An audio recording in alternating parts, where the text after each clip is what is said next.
Maybe. Woohoo! We did not forget to record. Okay, so these are the little guys, our songbirds, and there are two colorways. This is the jewel tone colorway. We call them bijou. I don't know if I'm pronouncing that right. You are. And then this is the earthy natural colorways. So we've turned them into ornaments, but they don't need to be an ornament. So they can be on a box top. They can sit on a nest. So don't think you have to turn it into a little ornament with a little tag there. And I'm going to be demoing in the goldenrod color. I'm just going to move these out of the way for now. Also, I want you to know that you can ask questions at any point along the way. There's a way to type in your question, and Claire Bear is going to be monitoring that, and she will let me know when there's a question to answer. And we love the questions because that's how we learn things. We learn what you need. So the first thing I want to do is talk about the tools that we're going to need for this demo. But oh, and also girls, for now, if you don't mind muting yourself, and it just makes it a little bit easier. And then after the class, we'll unmute ourselves again. All righty, dighty. Okay, so the tools that we're going to need are, we need, and this is not in any particular order, the magic sizing starch, that's for the ribbon. And I've heard that the grocery stores are not necessarily carrying this stuff anymore. So you might have to make your own. But maybe the hardware store is a better bet. And this is just a spray bottle. I have an ironing surface right here, and I have an iron right here. And then this is my bead tray. So I like to put all the beads in kind of categorized in there.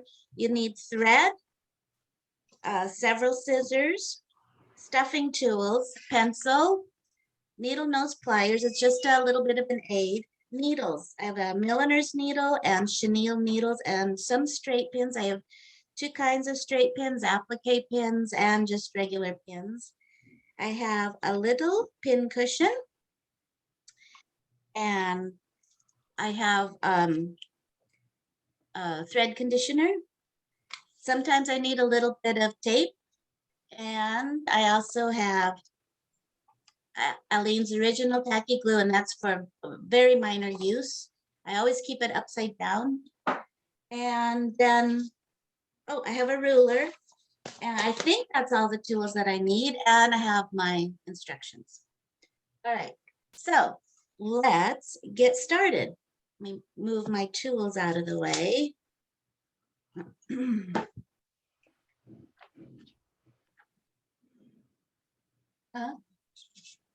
Oh, someone said the dollar store has spray starch. See, there are still some of us old-fashioned people. All right, we start by making a firm pattern with the pattern that is included in your kit. And this particular one needs a left facing and a right facing. So for the longest time, I've been using just chipboard to make my firm pattern, and I just cut it out really precisely. But a friend of mine told me about something called heat resistant plastic, a heat resistant it's called Templar. So I ordered some the other day, and I tried it out yesterday. Oh, I'm frozen a little bit, so I'm gonna wait. Okay. And so I cut out my little bird, and I gave it a try, and it works perfectly. Works absolutely perfectly. So I wanted to share that with you, and I want to thank my friends who clued me into this. Karen K. Buckley's Perfect Heat Resistant Template Plastic. That's the one that I got, but I think there are others. So the thing about it is you want to be able to reuse these templates. So this worked great. So pretend that we had cut this out. Either if you don't have this, you can use chipboard. This is like the back of a pad of paper, if you ever have a pad of paper anymore, because people don't. And then so cut it all out nicely. Now, the next thing you have to do is to interface the piece of velvet. So the way I will do it is, this piece is already adhered, but I'll spray the velvet, and I actually forgot to bring over a piece of velvet. Let me go get one. Excuse me. Oh boy. Yeah. Okay, so just pretend I want to interface this. So I'll spray this with water, and then I will put the interfacing on top of it, just whatever that is, and then I'll start pressing the interfacing and the velvets together till they have a nice bond. And it takes a while. I like to have steam in the iron and the highest temperature. But you also have to be careful because you don't want to melt the interfacing, because it is 100% polyester and it will melt. But if you just keep working it lightly, you'll get a nice bond.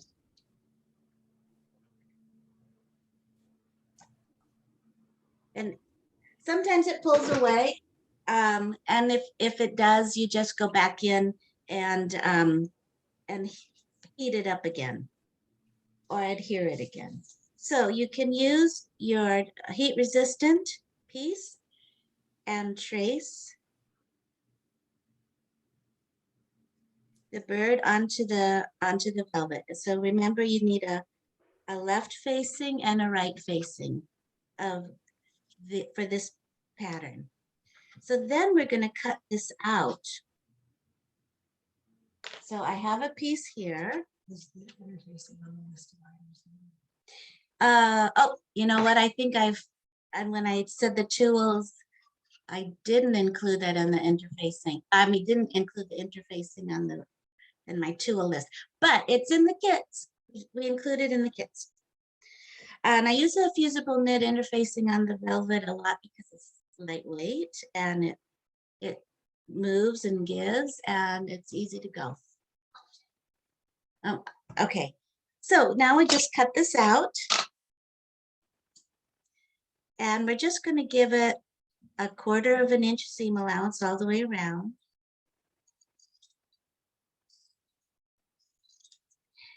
And right here, I'm going to cut it flush at the tail, and then another 1/4 of an inch. And I'm going to cut it flush at the beak. So you're going to have 2 of those, and you can see I have opposites. Okay. So now let's get this. Trying to find a place to put this. Oh, so sad. Now let's take care of pressing the edges up onto the Mylar template. So the first thing I do is to spray the whole piece. Then put the Mylar on top. And I like to start with this edge and clip to the Mylar piece. And then we're going to start pressing this up and over. So you just put a little bit of heat on it, and you work it around and ease all the way around. And then I like to go back and like accentuate the places where there are little points. And then just leave it on there for a little bit. And I'm pressing lightly.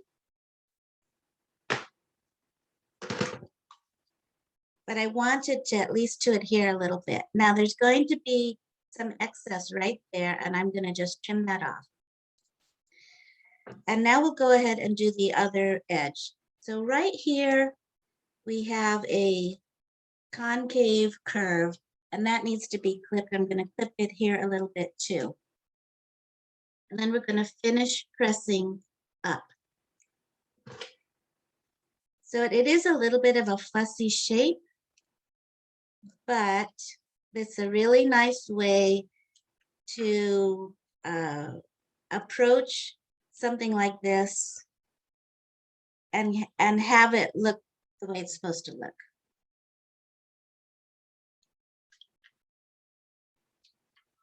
Okay, so now all I have to do is remove the mylar.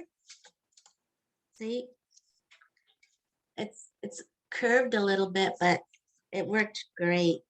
And then this is what we have. So sometimes I'll go back in and give it another press.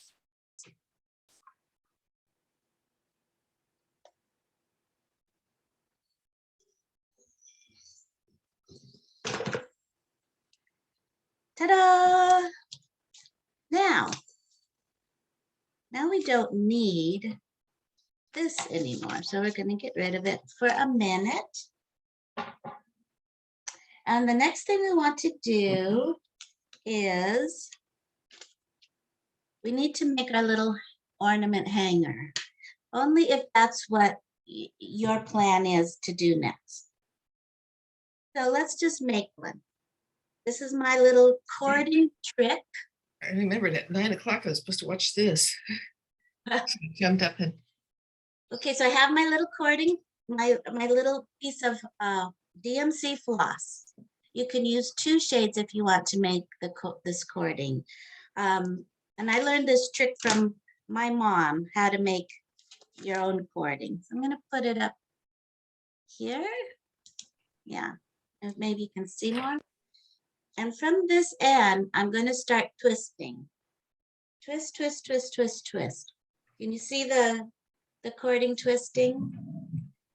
Yeah. So you want to keep twisting until the cording starts, or until the floss starts kinking up a little bit. So that's not really enough yet. We want to go, and then the tighter you do the twisting, the better the cord will be. So now it's kinking up a little bit. So I'm going to grab it in the middle and fold it back over on itself and let it go. And the cording, the floss will coil up on itself. Now I'm going to remove the tape, and you want to tie those ends together. Get a nice, and that keeps the cording from coming apart. And so you can make cording in any color you want going forward. And then you just tie a knot about 2 inches from the looped end, or fold it in half and make a loop, and then tie the knot right about there. So you have this going on. And that little piece gets glued on. That's one of the few things that is glued in place. Now with that done, we're going to take our 2 pieces and start sewing them together. So just put a little pin down so you can see the edges. And I'm going to take my needle and thread, and I have a knot. Whoops. I have a knot, and actually my thread isn't matching enough, so you want to have better matching thread than this. And actually on my table here somewhere. I found it. Okay, so I'm gonna put the knot in.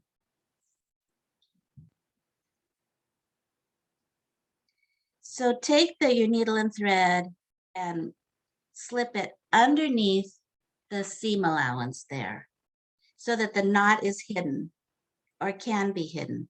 And then align the edges and start whip stitching them together. And take your time doing this.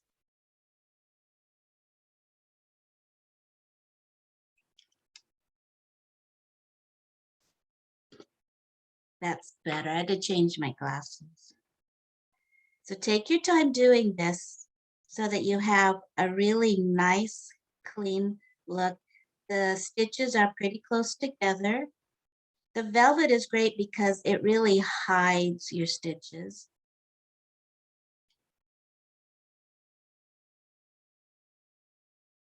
And we would just continue that all the way around until the whole entire thing is sewn up. Dorothy. Yes, Dorothy, you could use a blanket stitch, no problem. If you wanted it to be decorative, you could use other decorative embroidery stitches as well. But you can see that it's all sewn together. And I've left an opening at this part of the bird. So now we're going to start stuffing. That's one other thing I forgot to tell you about. I use wool roving for stuffing. Sometimes when I'm doing pin cushions or velvet, I'll do a combination of play sand and wool roving. But the wool roving makes such a difference. It's really great. And one of the things that's so good about it is it has a little bit of a tooth. So whenever you're stuffing, it grabs onto, the fibers grab onto each other. And instead of making those little dumb balls inside when you're stuffing with polyfill, this does not do that. So I have some stuffing sticks somewhere. Aha, they were hidden. So I'm going to just start stuffing the bird little bit at a time, and you want to make sure that you poke the stuffing into all the edges. So I'm using two different types of stuffing tools. This one has, for this particular thing, this one has a little bit of a point and I like it, but this one is really pointed. And I can get here really nicely and here really nicely. There are, this is kind of like a doll making technique, and there are other tools you could use for this task as well, but I'm comfortable using these. So you just take a little bit at a time and push it in and move it into place. And you just keep doing that until the little bird is completely stuffed. So that is where that's where we are at with this model right here. How am I doing on time?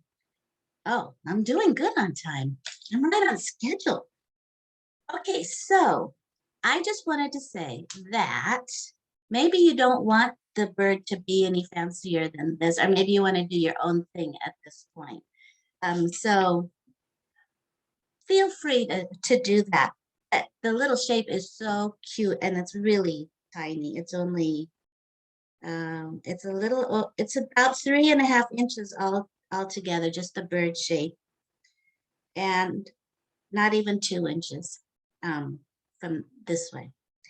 So the first thing we want to do is put the little neck ribbon on. That's this right here. So I have just a small piece of velvet ribbon. You don't have to use velvet ribbon. You can use anything else that you like, actually. And I have it sewn on right here at the top of the neck, because this is where I'm going to be able to hide the join. The join is right there. There's no place to hide right here. So this is where I want to start it. And I'm just gonna take the ribbon and wrap it snugly around the neck, the little guy's neck. And it's going to, so this was a 3-inch cut. So it's going to overlap a little bit, and I'm gonna cut that. Look at this dumb paper, it's not cooperating today. Okay, so now I'm gonna grab a hold of that other end so that I can get this in place. I'm gonna take a couple of stitches so that it's nice and secure.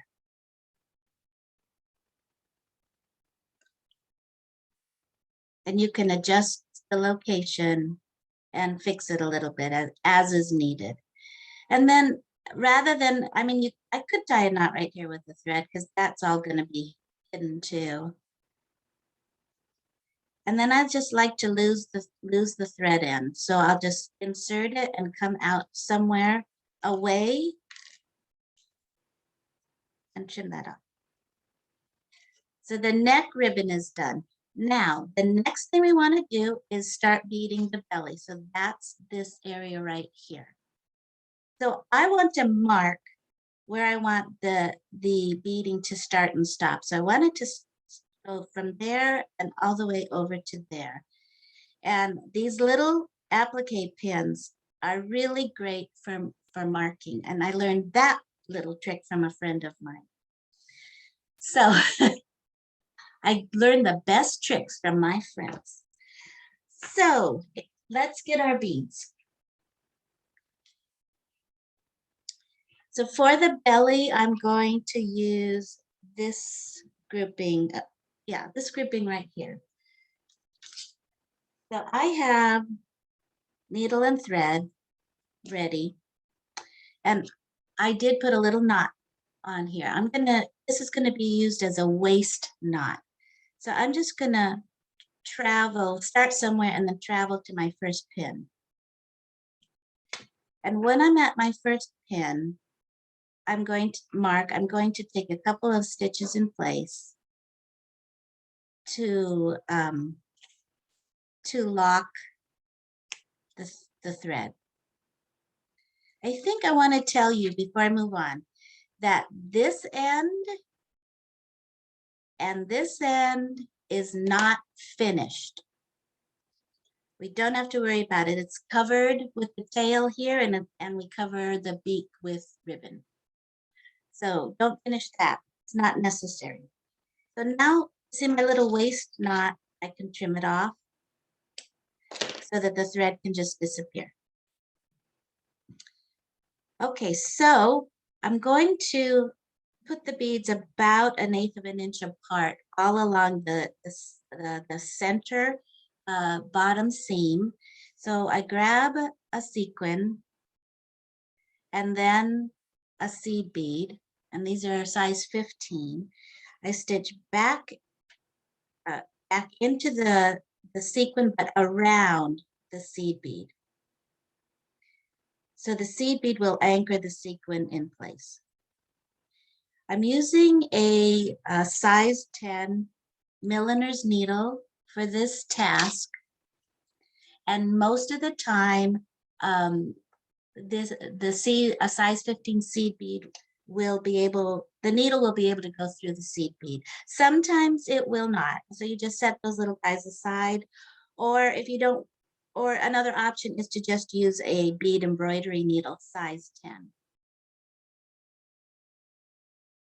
So I'm grabbing and then stitching again away, about 1/8 of an inch away. And I will do that for this entire seam right here. And then after I have the center done, I'll stitch around it here and around it here with the sequins. And then after that is done, I will add more beads to the whole composition. So I'll grab some of these and I'll grab some of these until it's all kind of sparkly. Okay, so complete this part next. None of these things take very long. Now, the next thing you want to do is to embellish the neck edge. I mean the head. And that's done with a 2mm ribbon. I have it on a size 24 chenille needle, but you could use a size 22. And I have the ribbon locked on. And just to go over that little step again, let me just cut it off. When you're doing ribbon embroidery, you have to cut the ribbon off the needle when you're done with it. To lock on, it's helpful to have a slant cut on your ribbon and then insert through the eye. Now take the tip of the needle and pierce the end of the ribbon about 1/4 inch from the end. Then grab the top of the needle and pull down. That locks the ribbon in place. You don't have to worry about it ever. And it helps you to not waste as much ribbon. So to make this little fluffy fur on the bird's head, I'm going to do something called the looped ribbon stitch. That's done by taking the ribbon, making a loop with the ribbon and piercing. And then I'm just going to travel to another spot.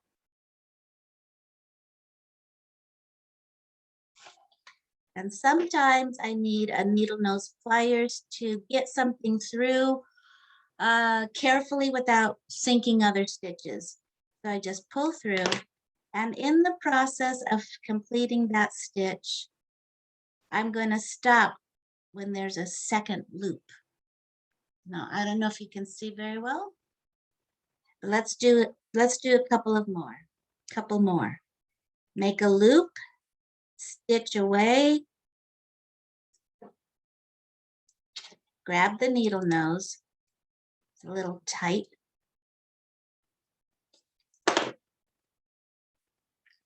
And stop pulling when you have a second loop.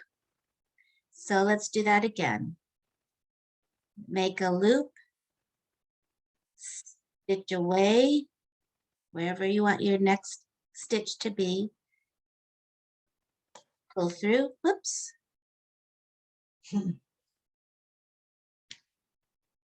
And stop stitching when you have a second loop. So this stitch does a double duty.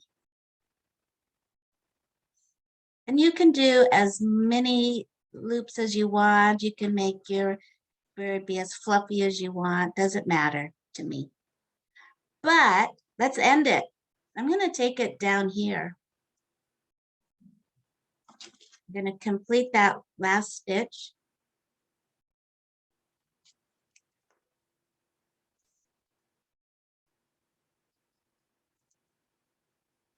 And then, okay, I have an end here I need to deal with, right? So I'm just going to go up there and cut it off. And this was where I started, and I'm going to cut that off. All gone. Now, the next thing you want to do with this is add some little beads. Where's my little bird? What did I do with this? You want to add some little beads to this area, and then we're going to do the beak. So how do we do that little beak? Okay, I have the 3.5mm ribbon, and this is also in a chenille needle. This is a size 22. So first thing you want to do is I'm going to come up right here, and I want to get to, you know what, I'm going to go right here. I want to get to this spot right here. So I'm going to just find my way there with the needle and then pull through. So while I'm here, I'm going to take a little back stitch and another one.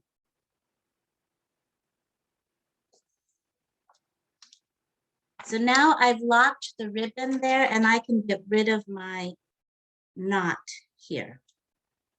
And it's all hidden.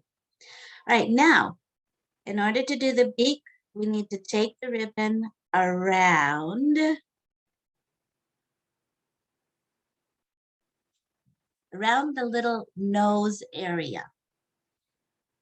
And I'm piercing the ribbon where I want my first stitch to end. So basically it is a ribbon stitch. So I'm starting to cover the beak.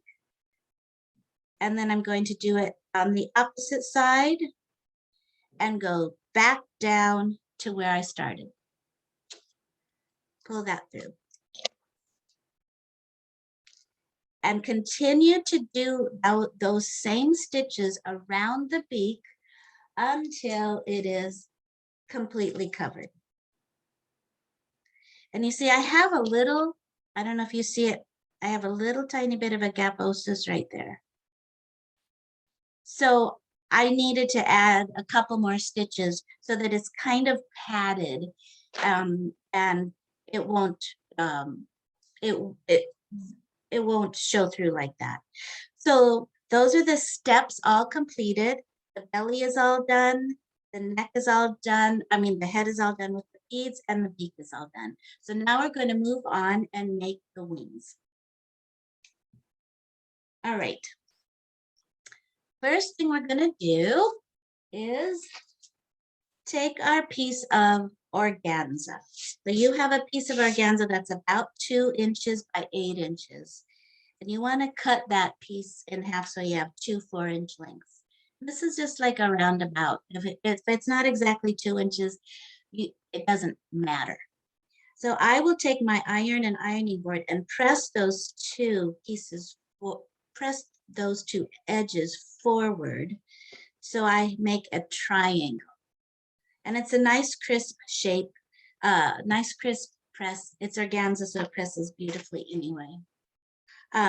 So you're going to do that with 2 of them. So now we have to bead this little guy.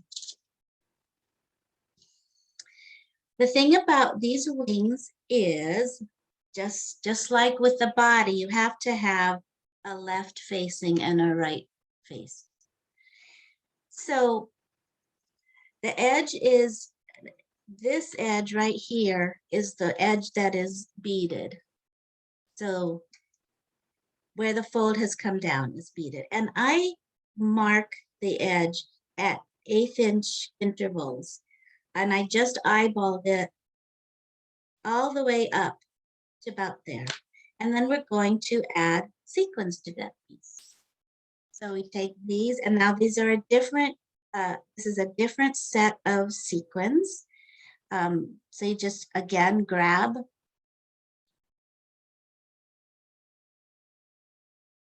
the sequin, grab a seed bead. See, now that one didn't go through. So I just put that aside. Find another one. So as with the others, you go around the sequin and no, around the seed bead and through the sequin. And this is a pretty easy process, even though it feels like it's a little delicate. It's okay. The raw edges are pressed into the center, and then the raw edges are down here. So this is actually a bias edge right here. So here's the piece again. And there's the torn edge, fold forward, fold forward. We have a finished bias edge here and a finished bias edge here, raw edge here. So continue to do this process so that that whole little edge, I usually pull some out like that. And I generally try to make the sequin cup go like up or go up, but It's a little hard sometimes, especially when I'm doing a demo. So all the way, keep going.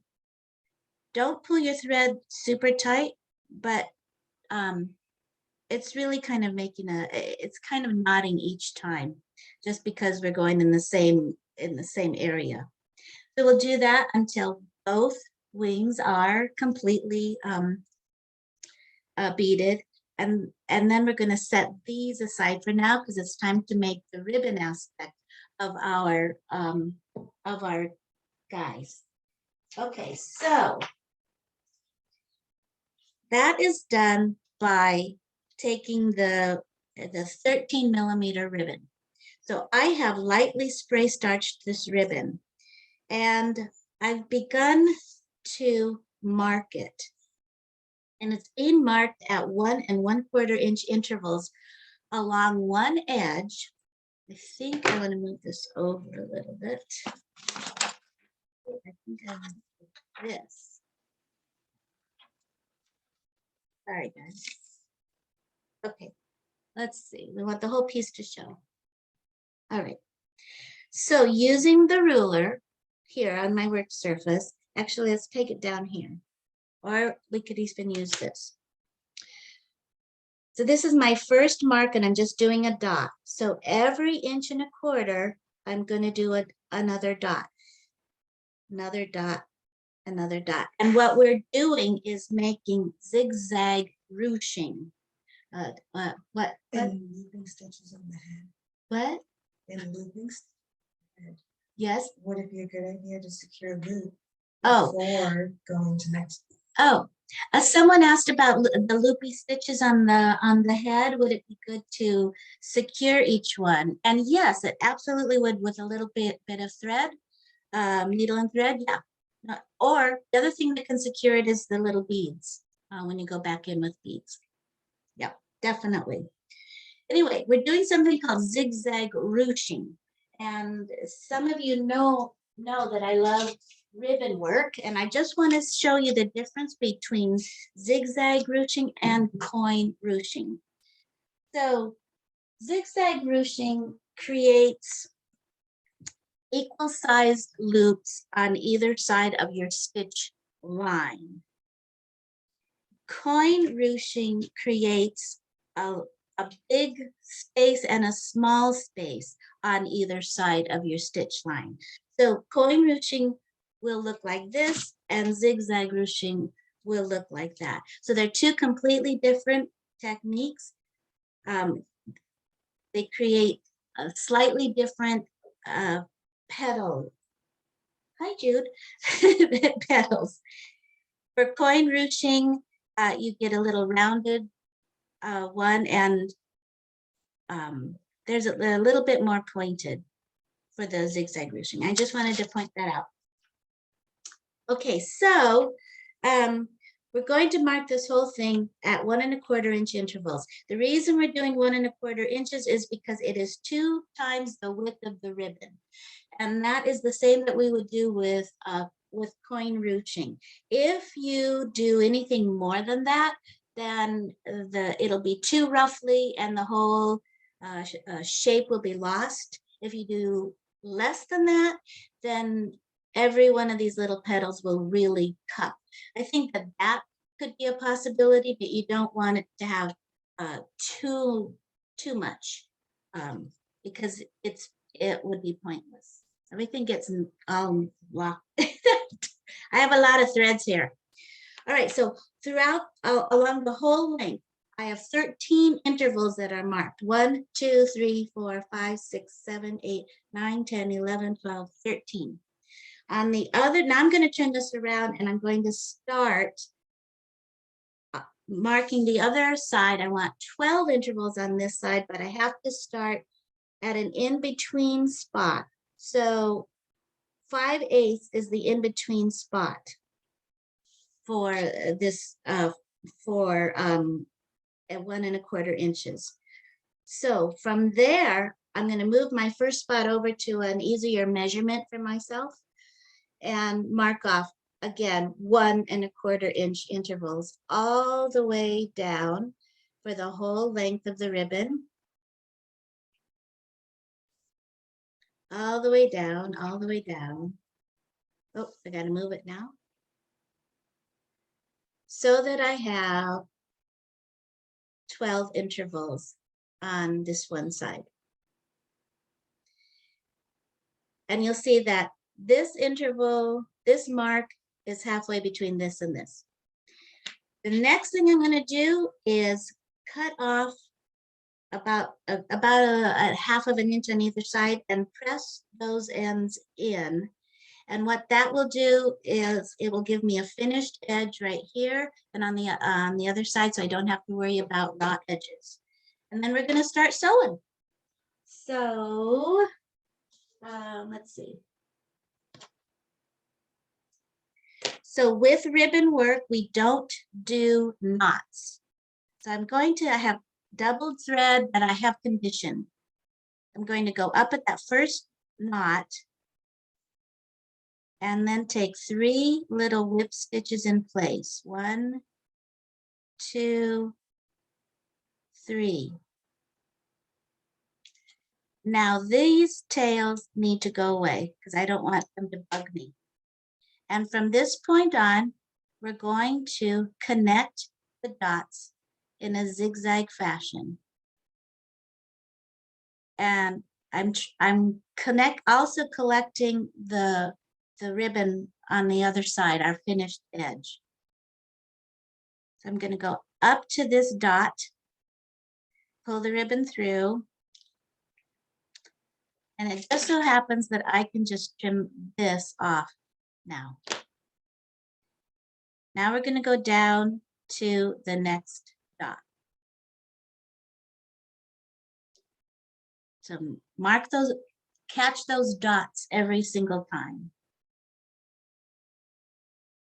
And then I'm going to go up again to the next dot. And so on and so forth until the entire piece has been gathered. So this is what we have, what it looks like. And then I'm going to pull this thread to gather the ribbon. So one of the trickiest things with ribbon work is to be able to see what you have. So I know that this ribbon is twisted up on me. So I'm going to unloosen it a little bit so that I can untwist everything. So that's key number 1. Know what you have. Know what you're looking at. Now, yes? Staying on the same side of the ribbon, not going over the edge. Sometimes yeah, it didn't seem necessary to go over the edge on this one, but just connecting the dots was fine. I do that though with the coin ruching. I'll go over the edge, but it just doesn't seem necessary for this technique. I'm getting behind here. All right, so that's okay. You guys don't mind, right? Now, in the instructions, it says to gather this down to 1.5 inches. So I'm going to put it on my root. Ah, shoot. Did you see what happened there? That is a big bummer. Pretend that didn't happen. That's because I didn't lock it enough. Yeah, that's what it is. So don't do that. That'll make you want to cry. Really. Okay, so I gathered it down to 1.5 inches and I secured it at one end. Now, what we want to do is join all these petals together along one side. So I have started with some of them and I'm grabbing the tip right there and I'm going to join it to my grouping. And I'm going to remember to always see what you have, grab the tip, join it. So we keep doing that all the way.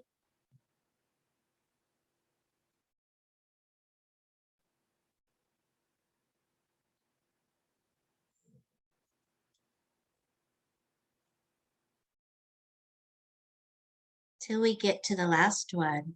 And then when you have the last one, you're going to take your little piece of interfacing. And there's a chart on the instructions that says to make this little half circle. And we are going to sew. Well, first off, I'm going to take the ribbon or the thread up to this edge. And I'm going to do a little back stitch, a couple of little back stitches. And this is on the back side because I want the thread to be in the right position for me. And then I'm going to take it down into the interfacing.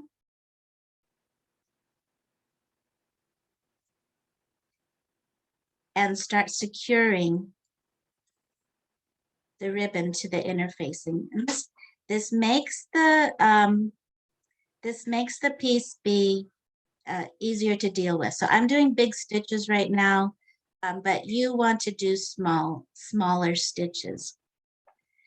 But let's say we have this whole thing in place. So the next thing to do is to start beading the ribbon wing, the little ribbon wing. So we take this group of beads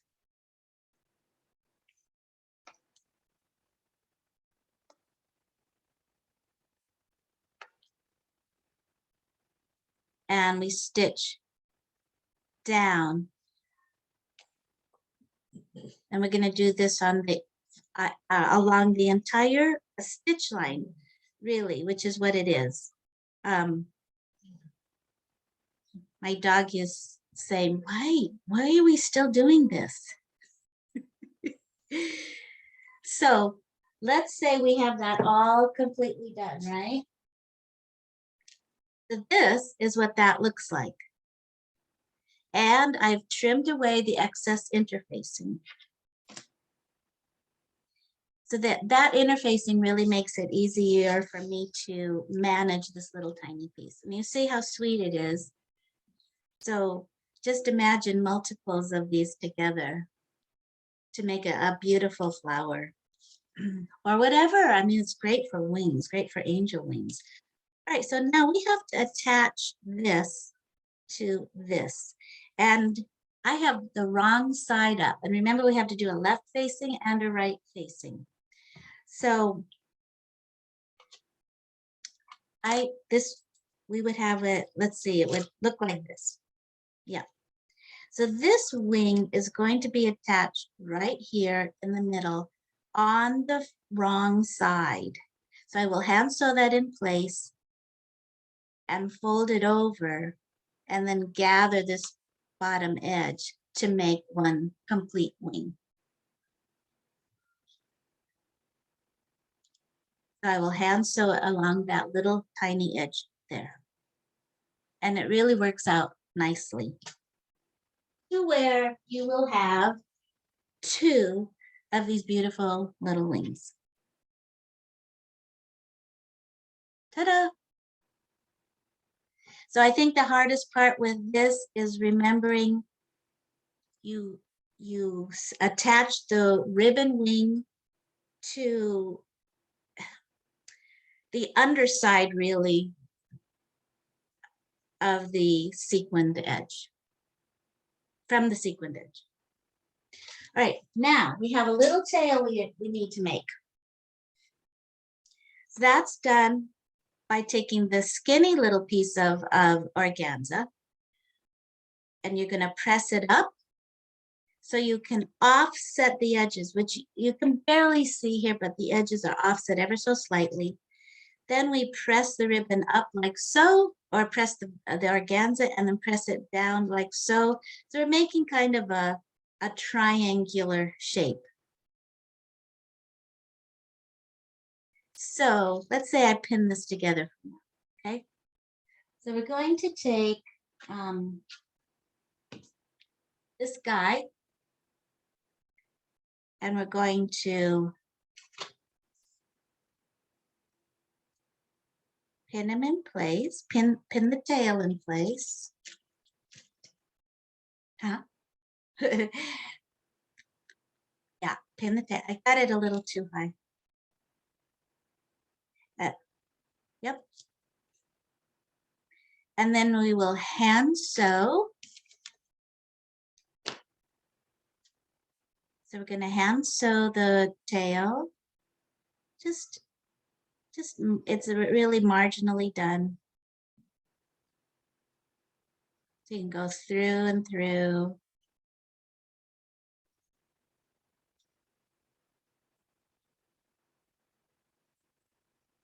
And keep going and do a clean job with it, because I'm not.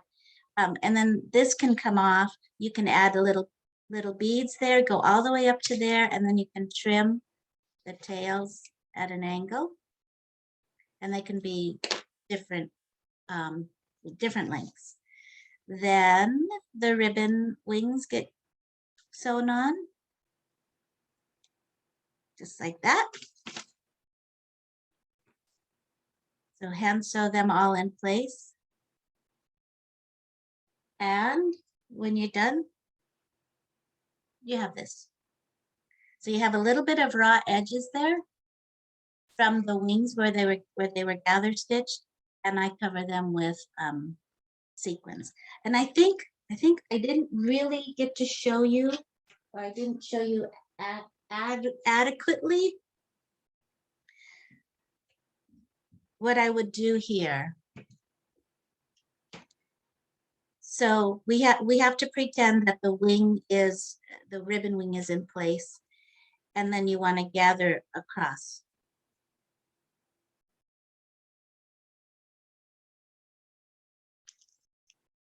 So gather that and secure it.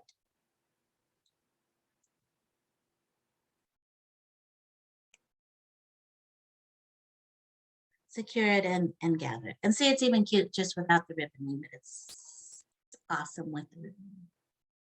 That's all that's done. It's really a gathered prairie point is what it is.